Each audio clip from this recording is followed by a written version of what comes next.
Welcome back to Legal Threads, where we untangle the knots of law one case or one doctrine at a time.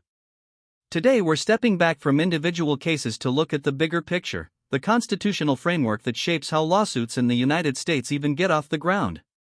In particular, we're going to focus on jurisdiction, what it means, why it matters, and how the Constitution sets the rules of the game.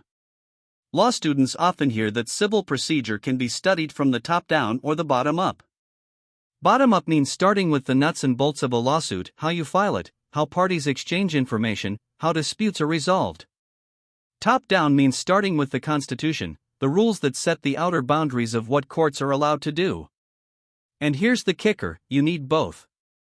You can't really understand litigation without knowing the constitutional environment, and you can't grasp the Constitution's role without seeing how it plays out in everyday cases. So let's start with jurisdiction. At its core, jurisdiction is just power. Which cases does a court have the power to decide? There are two kinds you'll hear again and again: personal jurisdiction, which is a court's power over the defendant, and subject matter jurisdiction, which is the court's power over the kind of case being brought. Both are required before a judgment is valid. No personal jurisdiction?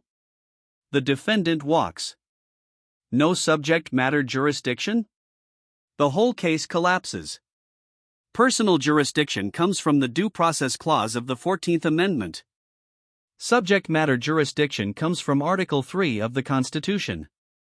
And then there's the Full Faith and Credit Clause in Article 4, which requires states to honor judgments from other states, but only if the original court had jurisdiction in the first place. Put together, these rules ensure that a court can't just decide any dispute at once. The system is limited, and that's by design. Now, add in choice of law. The Supremacy Clause of Article 6 makes the Constitution and federal statutes supreme over state law.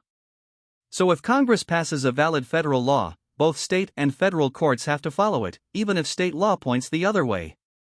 But when there's no controlling federal statute, federal courts must respect state substantive law. That's where Erie Railroad v. Tompkins comes in, a landmark case that shut down the idea of a free-floating federal common law and told federal judges they couldn't just invent their own rules in diversity cases. All of these pieces, personal jurisdiction, subject matter jurisdiction, full faith and credit, the Supremacy Clause, and Erie, together form the constitutional framework of litigation in America. They don't just apply in landmark cases, they govern every ordinary lawsuit. And they remind us that the U.S. legal system is one of divided and overlapping power, where no single court or government body can do it all. That's the thread. Before you can fight over the facts, you've got to ask the Constitution's question: does this court even have the power to decide? Thanks for tuning in to Legal Threads. If you found this breakdown helpful, don't forget to like and subscribe for more deep dives into the cases and doctrines shaping American law.